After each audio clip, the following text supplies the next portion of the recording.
Estoy en el Evangelio de San Juan, capítulo 11.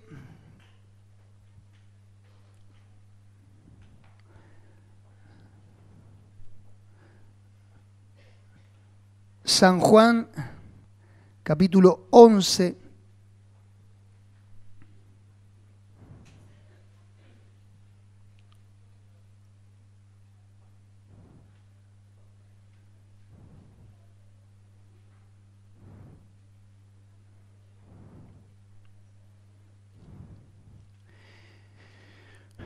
Versículo 38.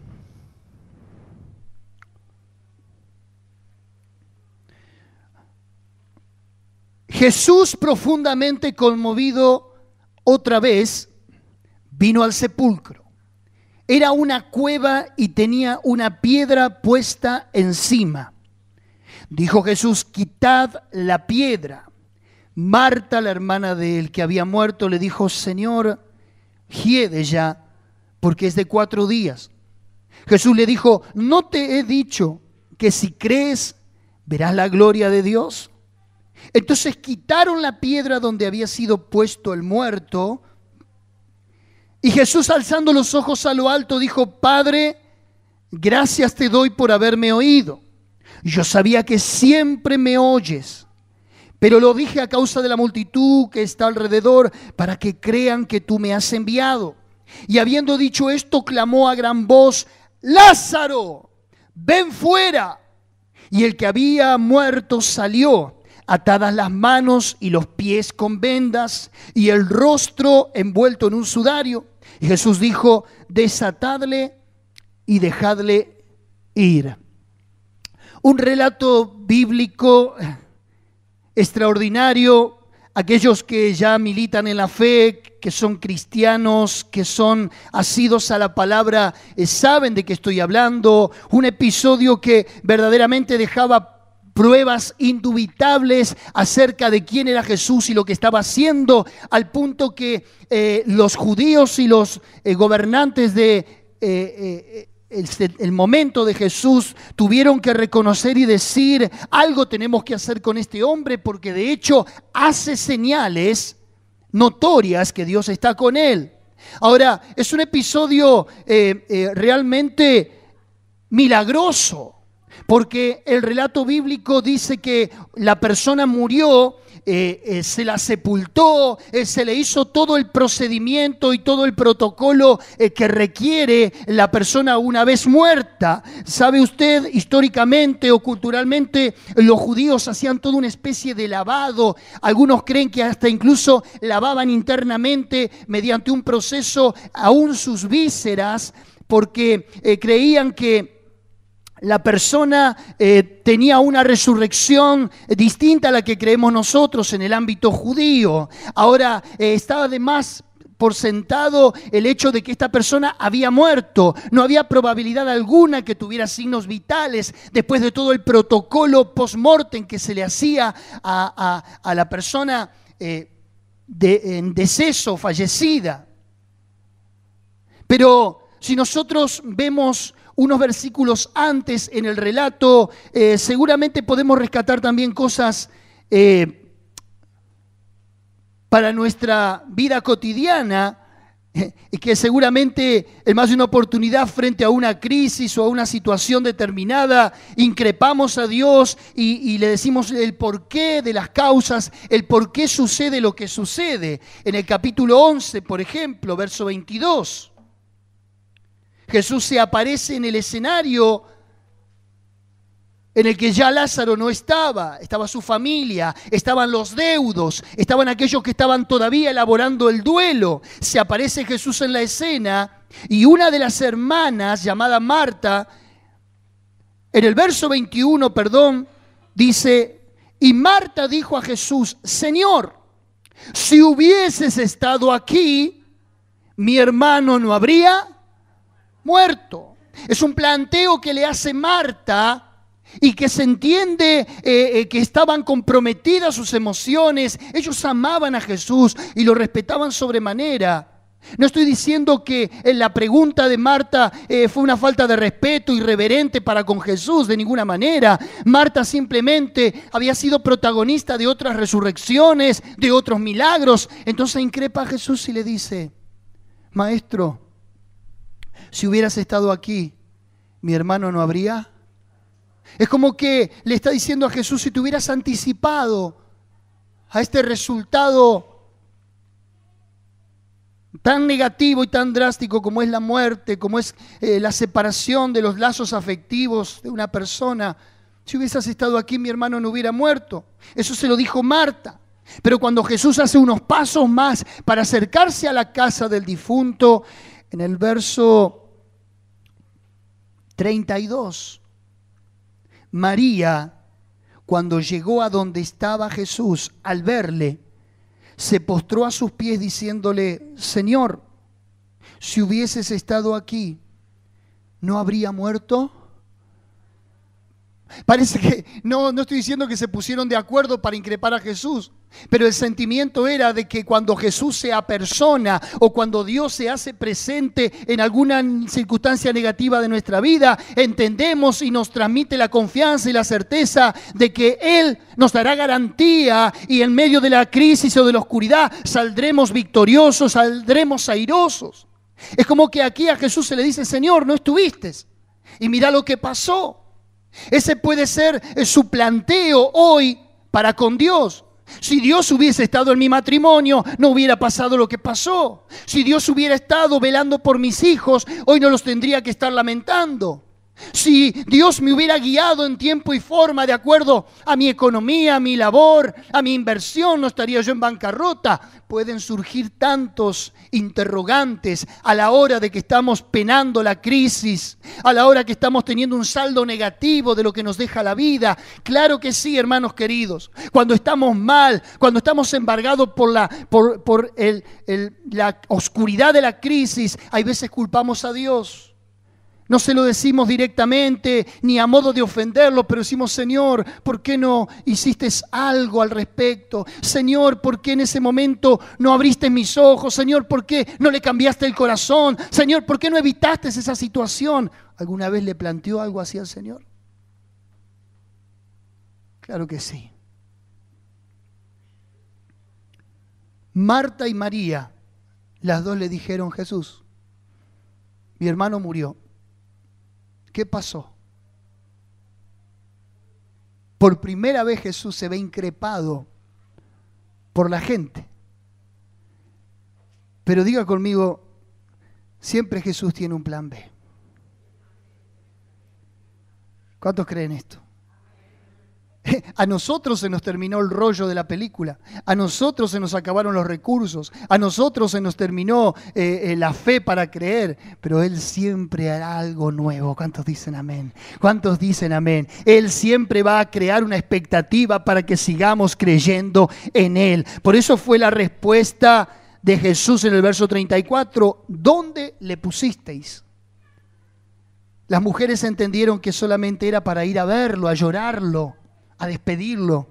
Pero Jesús, cuando le dice ¿dónde le pusisteis?, es porque quiere saber dónde está el lugar de la necesidad, porque Él abrirá caminos en el desierto, estanques en el sequedal, ríos en la soledad. Una vez más abrirá el mar. ¿Cuántos dicen amén?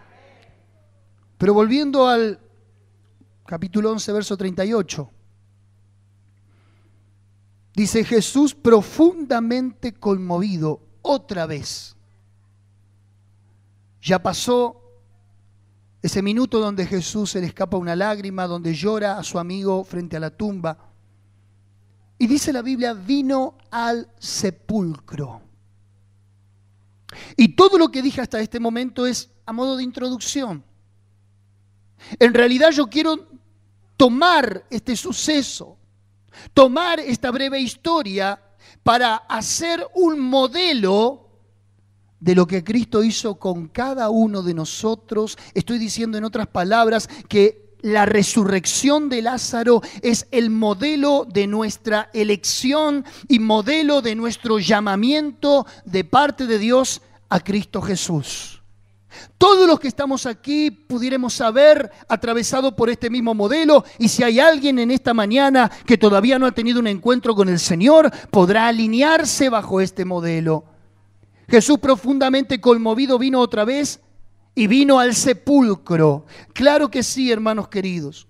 Y déjeme decirle en esta mañana, aunque usted ya lo sepa, que Efesios capítulo 2, versículo 1 dice: mas Él os dio vida a vosotros, y si nos dio vida es porque estábamos muertos. Y dice, os dio vida a vosotros cuando estabais muertos en vuestros delitos y pecados.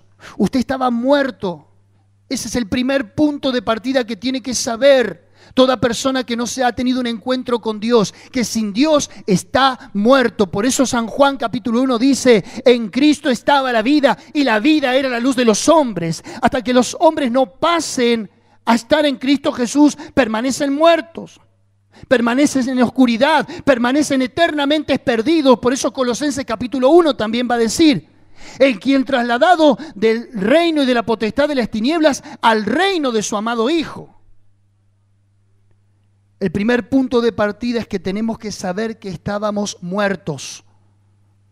Aunque caminábamos, aunque hablábamos, aunque engendrábamos hijos, aunque trabajábamos, aunque disfrutábamos un placer y una felicidad fragmentada, estábamos muertos hasta el día que llegamos a Cristo Jesús, hasta el día que Jesús se paró frente a nuestro sepulcro.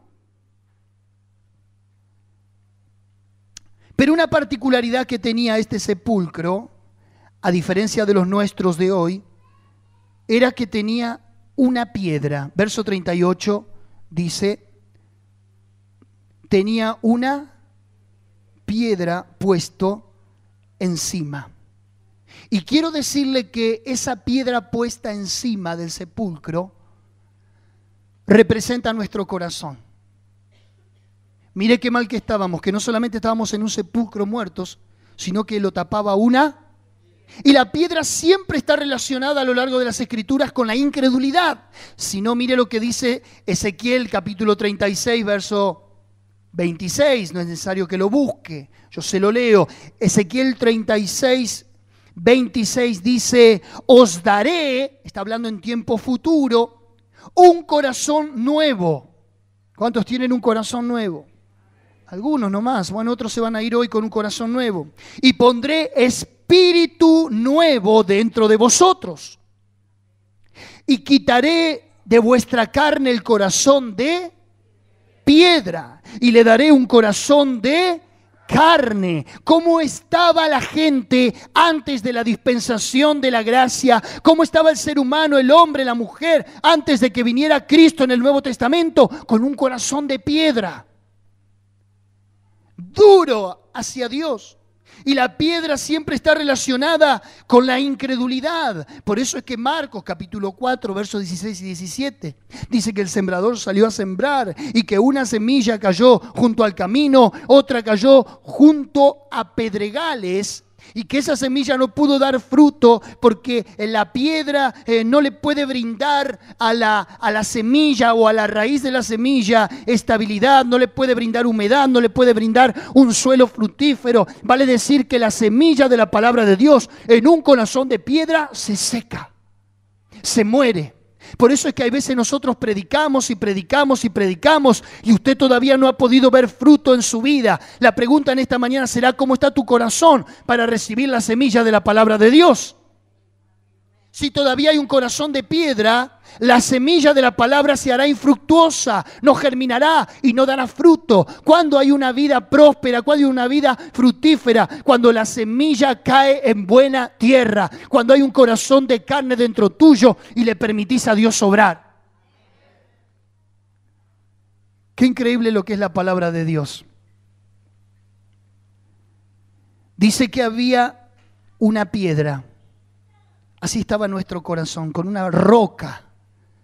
No podíamos creer, no podíamos ver. Pero ahí va la buena noticia. Dice verso 39, dijo Jesús: quitad la piedra. De nuevo, quitad la piedra. Ese era el estado del corazón.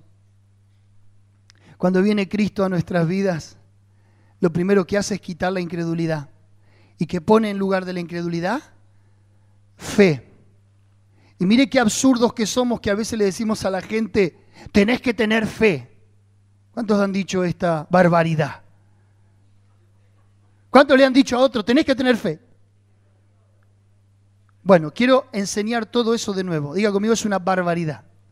Nunca más lo voy a decir. La persona no puede tener fe, porque la Biblia dice que la fe es un don de Dios y que Dios da la fe. Por eso es que Jesús recriminó a los discípulos. Los discípulos fueron y le dijeron, Jesús, aumentanos la fe. Señores, esto no se trata de aumentar, de dar más, de dar menos. Esto se trata de que Dios es el que otorga, dice Efesios, una medida de... ¿Quién la da? Dios da la fe. No le digas más a nadie, tenés que tener fe, porque no va a poder tener lo que solamente procede de Dios. Palito Ortega era el único que tenía fe. Por eso él dijo, yo tengo fe que todo cambiará. Qué bueno. Así le fue. No cambió nada. Jesús dijo, quitad la piedra. ¿Perdón? ¿Qué se ríen? Salen en primera fila en internet. Se están riendo. Quitad la piedra. Verso 39. Marta, la hermana del que había muerto, le dijo, Señor, hiede ya, porque es de 4 días. El cuadro forense post-morte dice que ya después de las 4 a 6 horas del deceso de una persona, entra en el proceso de rigidez cadavérica. La sangre tiene un proceso de coagulación inmediata en las arterias, en las venas, por lo cual no riega la sangre en ninguno de los órganos vitales del cuerpo.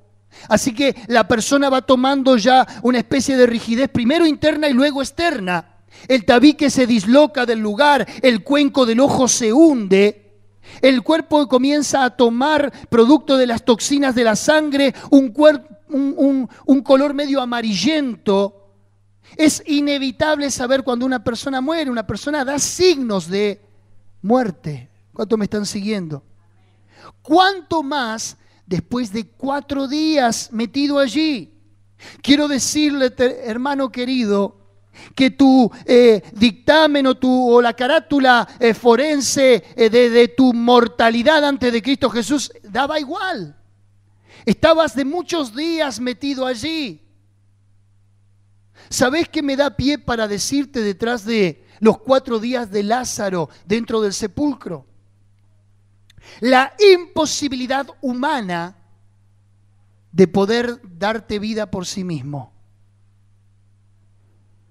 En términos normales, Hebreos dice, capítulo 9, verso 27, de modo que está establecido que los hombres mueran una sola vez y después de esto el juicio. Quienes no experimentan la vida en Cristo Jesús, quienes no pasan por el arrepentimiento y el perdón de pecados, quiero decirle que mueren e inmediatamente comparecerán ante el tribunal de Dios, a donde se le leerán los libros y a donde les señalarán sus obras, sean buenas o sean malas. Algunos dicen los que hicieron lo bueno saldrán a resurrección y los que hicieron lo malo a condenación eterna. Biblia, palabra de Dios, doctrina escritural. Quiero decirte, hermano querido, que vos y yo, antes de que se nos quite la piedra de incredulidad, antes de salir del sepulcro, estábamos como Lázaro, de 4 días, es por decir un término simbólico. Estábamos muertos, como dije al principio, en nuestros delitos y pecados. Aquí vemos la imposibilidad humana para darnos vidas por sí mismo. No podemos traernos al conocimiento de Dios. Por más que la gente por sí misma busque la religión, por más que la gente por sí misma trate de leer la Biblia, por más que la gente por sí misma quiera escapar de la condenación, no puede, Porque hay un solo mediador entre Dios y los hombres, Jesucristo hombre. Él dijo, yo soy el camino, la verdad y la vida, y nadie va al Padre si no es por mí. Ahora, tengo que abordar un título que a veces molesta un poco, que se llama depravación total. ¿Puede decirle a alguien que está al lado depravación total? ¿Qué significa en términos teológicos, doctrinales, la depravación total? Esto no se incluye a todos. Y usted podrá decirme, pastor, yo no soy ningún depravado.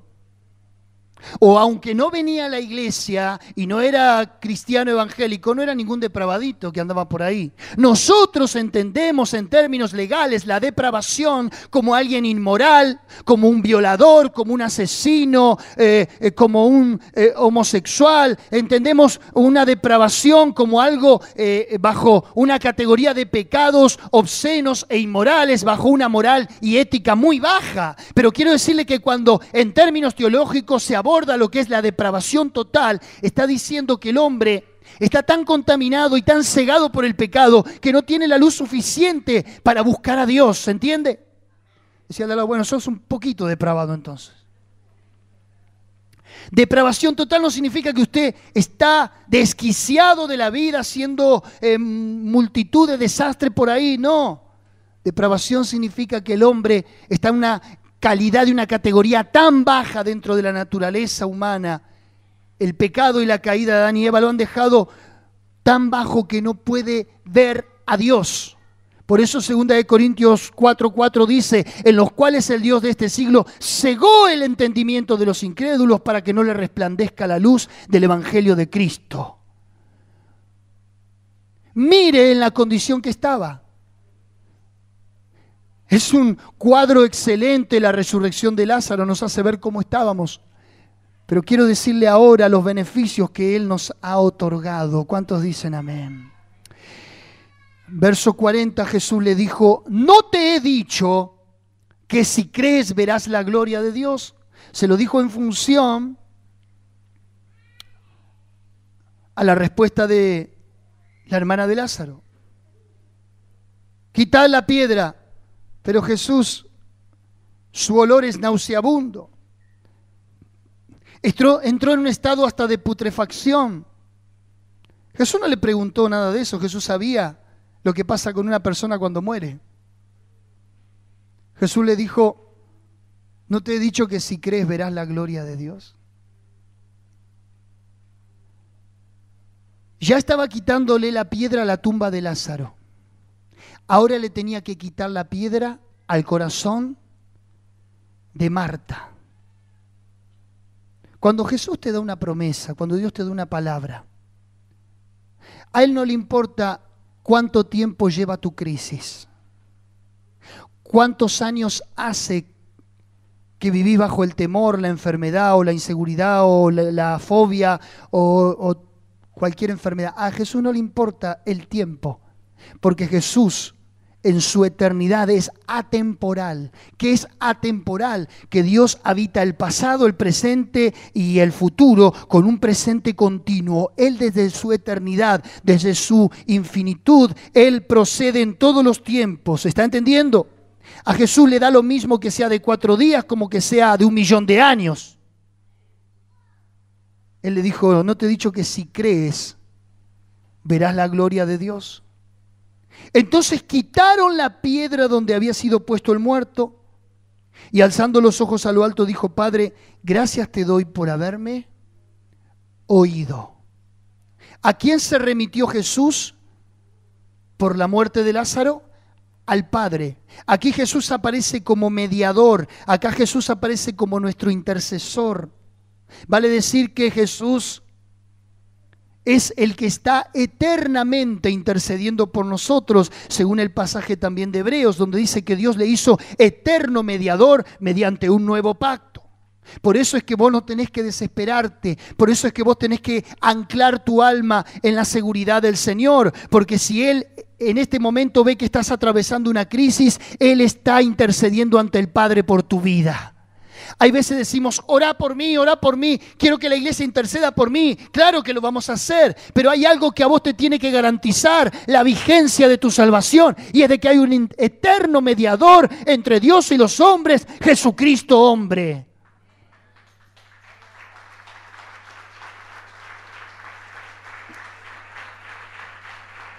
El verso 42,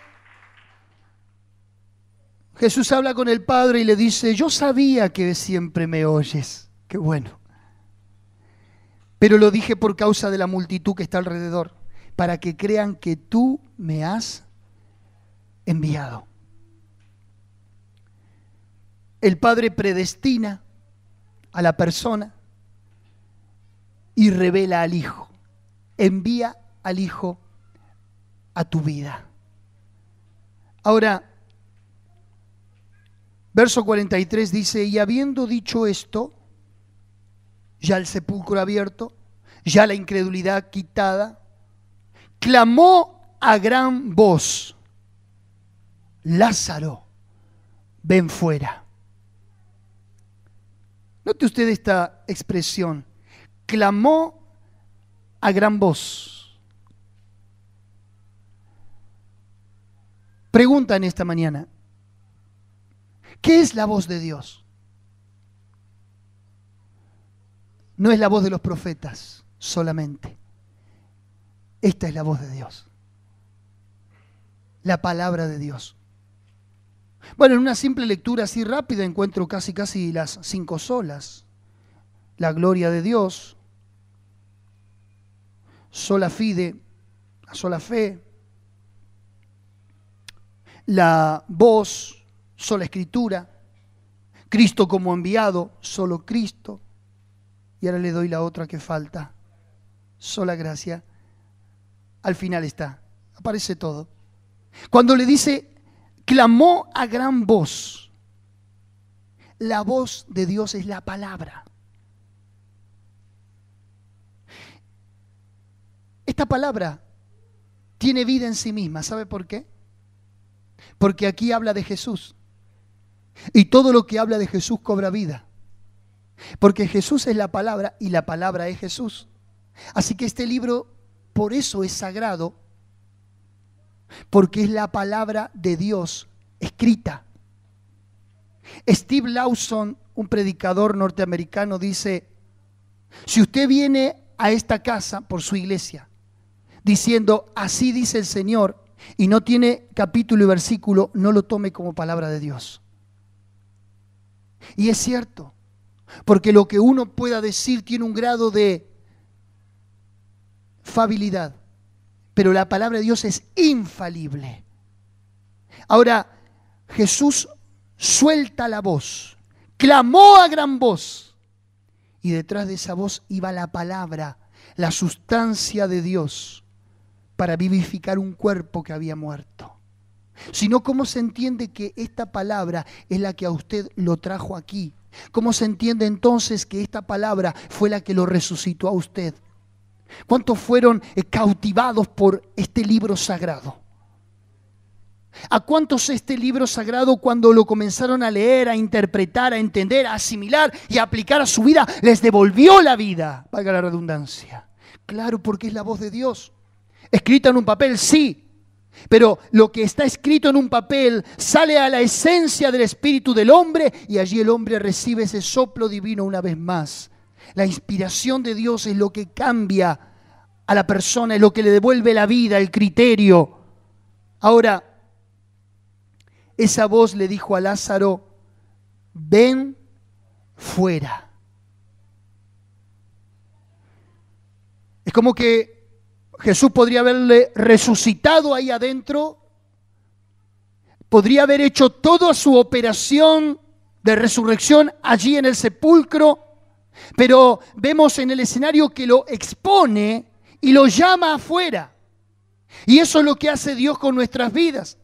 Cuando quita la incredulidad de nuestro corazón, cuando abre nuestro sepulcro del pecado, nos saca afuera. Y este detalle, ven fuera, significa que Dios te saca del mundo, significa que Dios te saca del sistema, significa que Dios te saca de la moda, significa que Dios te saca del establishment, de lo que vive la cultura, de lo que vive la moda, de lo que vive el presente. Por eso es que Pablo dijo en capítulo 12 de Romanos, no os conforméis a este siglo, sino transformaos por medio de la renovación de vuestro entendimiento, para que comprobéis cuál sea la buena voluntad de Dios, agradable y perfecta. Pablo dijo, no estén bajo este mundo, no se coloquen bajo este sistema, no vivan bajo los parámetros que te impone la sociedad. ¿Qué hizo Jesús con Lázaro? Lo sacó fuera. Y ahí está el título de mi mensaje, el modelo de nuestra elección y llamamiento. Cuando la iglesia se dé cuenta y le caiga el razonamiento de que tiene que ser diferente, de que no tiene que caminar como el mundo, de que no tiene que practicar lo que el mundo practica, es porque allí es donde Jesús dice, ven fuera. Justamente, elección significa entre todas las cosas elegir algo y sacarlo, apartarlo. Es eso lo que Él hizo con tu vida. Te lo pongo en un término más entendible. La santidad, la santificación, es esto. Ven fuera. Dios te saca de donde estabas. Te saca del ámbito, te saca de las amistades. Hasta muchas veces te saca, y me hago cargo de lo que digo, de la familia, cuando la familia no contribuye a tu fe y cuando la familia está corrompida hasta la saciedad. Si no, mire lo que hizo con Lot y sus hijas en medio de Sodoma y Gomorra. Sus yernos no quisieron ir. Pensaron que era una burla de que Dios iba a destruir esas ciudades corrompidas por la homosexualidad y el lesbianismo. Sin embargo, ¿qué hizo los ángeles? Le dijeron a Lot, Lot, toma a tu mujer y tus hijas y escapa por tu vida. Decía el de al lado, escapa por tu vida. ¿Qué hizo Jesús con Lázaro? Lo sacó del sepulcro. Pero entiendas este término como que Dios te toma y te saca de la inmundicia. ¿Cuántos dicen amén a esto? Y si no, quédese donde estaba, que así le iba bien. Lázaro, ven fuera. Y los que estaban afuera se habrán reído, habrán dicho, está muerto. Lleva 4 días en el sepulcro. Verso 44. Y el que había muerto salió. Note la expresión había. Dígalo conmigo. Otra vez. Es un término conjugado que conjuga, el pasado. El que había muerto, el que había robado, el que había adulterado, el que había fornicado, el que había mentido, el que había falsificado, el que había, porque ahí determina un cambio. Al sacarlo afuera, deja una vida, deja una historia en el pasado y comienza a ser algo nuevo. Para que nos sirva de testimonio, para que podamos perdonar como Dios perdona a aquel que alguna vez hizo algo malo, para que podamos recibirlo nuevamente. El que había muerto salió. Ahora note usted algo interesante. Dice, ¿cómo salió? Y esto no es un detalle menor, aquí está el corazón del mensaje, ya voy terminando. ¿Cómo salió? Atadas las manos y los pies. Tome sus manitos a ver. No sé para qué, yo pensaba frente al pasaje, estaba medio dormido, pero pensaba, ¿para qué lo ataron? Si estaba muerto. Pero bueno, era un rito, ¿sí? Bueno, no lo ataban así en realidad. Lo ataban así. Estaba todo atado, envuelto. Parecía que lo habían momificado. ¿Cómo cree que salió del sepulcro? Así, mire. ¿Quiere que baje hasta allí? Me abro la frente. Yo me lo imagino. ¿Cómo se lo imagina si no? ¿Eh? Dice que estaba atadas las manos y los pies con vendas, porque detrás de las vendas se ponían las especias para perfumar el cuerpo. Por eso lo envolvían y le ponían sustancias aromáticas y lo envolvían y lo envolvían. Esto tiene doble mérito.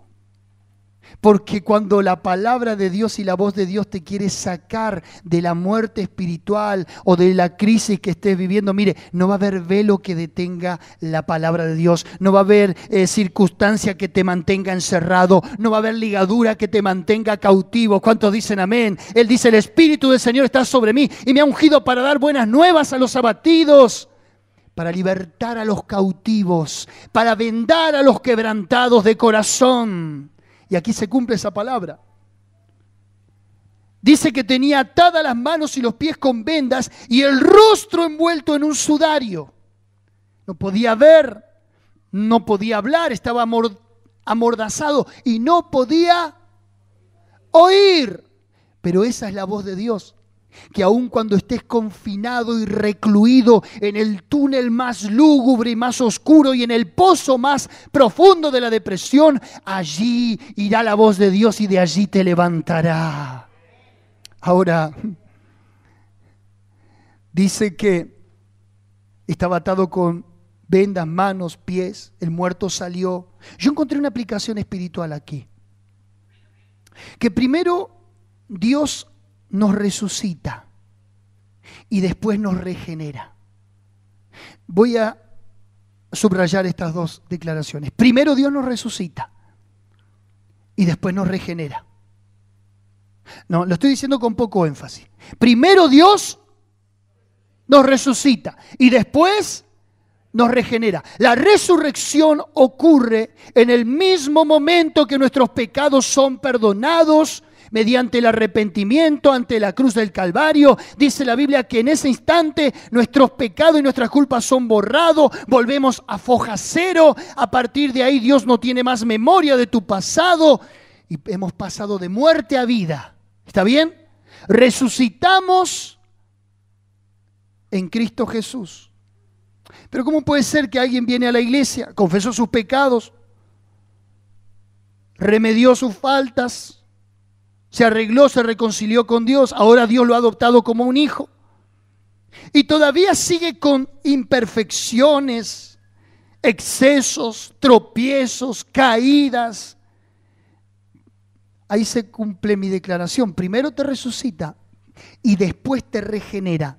Primero Jesús llamó a Lázaro afuera. Una vez que salió afuera y que vio las manos y los pies atados con venda, que dijo en el verso 44, desatadle. ¿Qué dijo? Y dejadle ir. Pero dijo, desatadle. Primero entró la resurrección al cuerpo de Lázaro y después vino la regeneración, entiéndase, liberación. Primero Dios te tiene que resucitar y después liberar. No te puede liberar y después otorgarte vida. ¿Sabe cuánta gente viene o me traen, gente conocida, hermanos de aquí de la iglesia, los miércoles, que es culto de oración? Pastor, ¿puede orar para que sea libre de la brujería, para que sea libre del vicio, para que sea libre del temor, para que sea libre de esto y el otro? Pero, hermanos queridos, no se puede alterar el orden. Dios puede liberarte, claro que sí, lo hizo con el endemoniado de Gadareno, pero todavía Jesús no había ido a la cruz.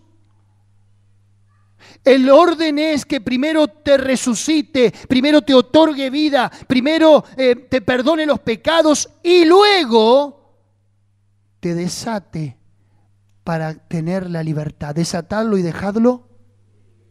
Te podrá decir, Dios te libera y yo puedo orar por la liberación de una persona, pero si la persona no se convirtió, cuando pise el umbral de la iglesia y salga a la calle, todos los demonios que tenía antes volverán a cautivarlo, porque todavía no le rindió su corazón a Dios. ¿Se entiende lo que le digo? ¿Puedo orar por la gente? Claro que puedo orar, bendecirlo para que conozca a Dios. El paso previo Después, el paso posterior es la liberación. Si por liberar se trata, tenemos a todo kilómetro 30 para liberar.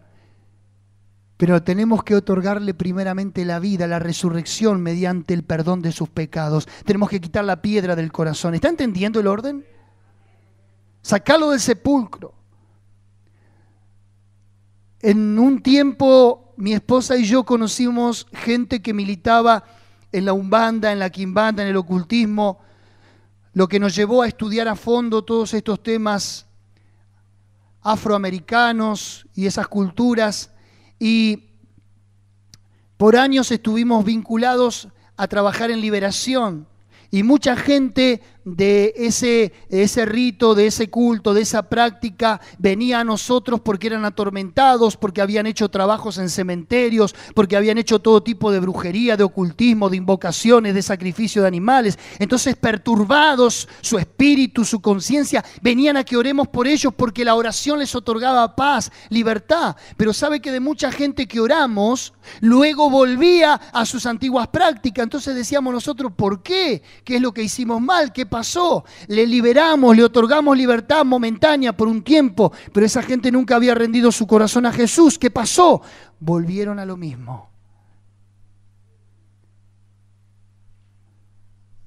Ahora, Jesús dijo, desatadle y dejadle ir. Ahí está la libertad.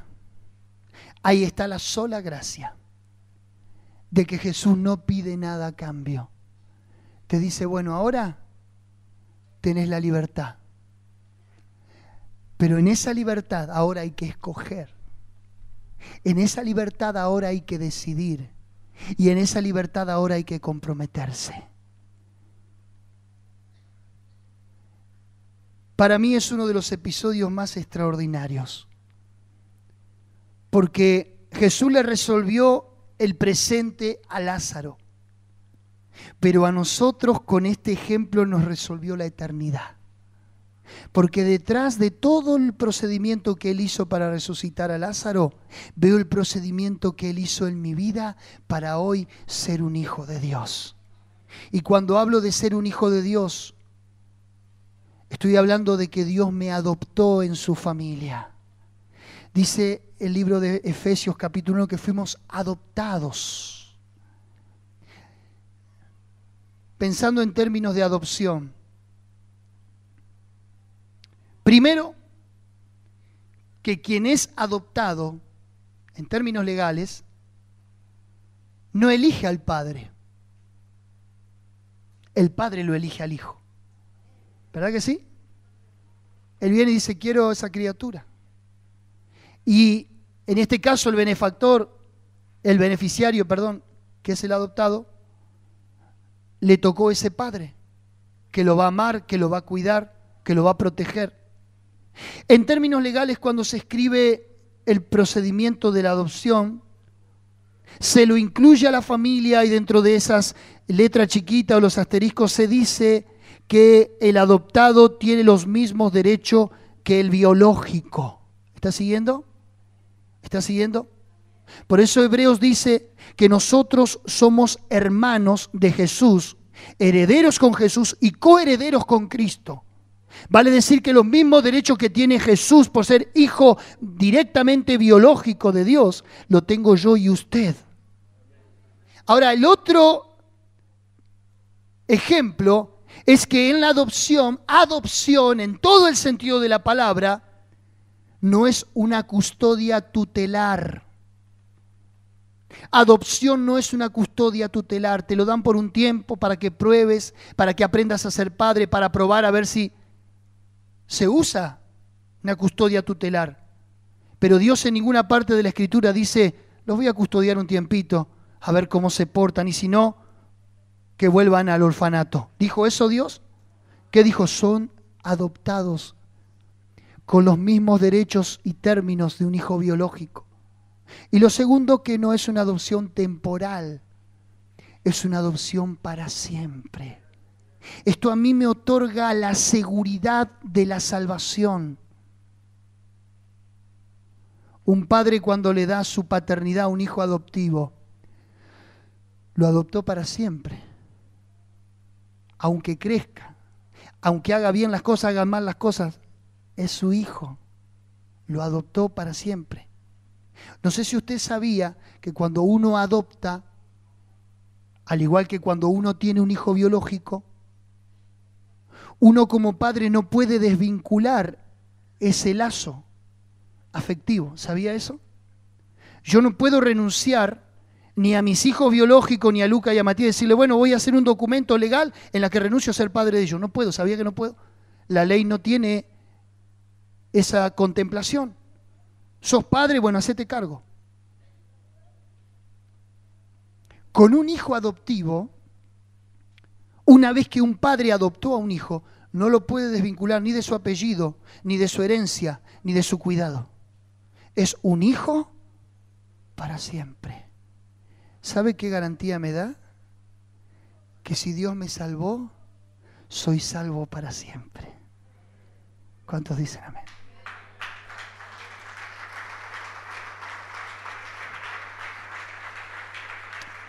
Hay gente en la fe que duda de su salvación, que cuando comete un pecado cree que Dios ya está preparando las brasas del infierno para cocinarlo ahí, que ya no va a poder acercarse a Dios. Sin embargo, Hebreos dice, acercaos pues confiadamente al trono de la gracia para que alcancéis la gracia para el oportuno socorro. Sí. Hebreos capítulo 4, 5. Sos hijo.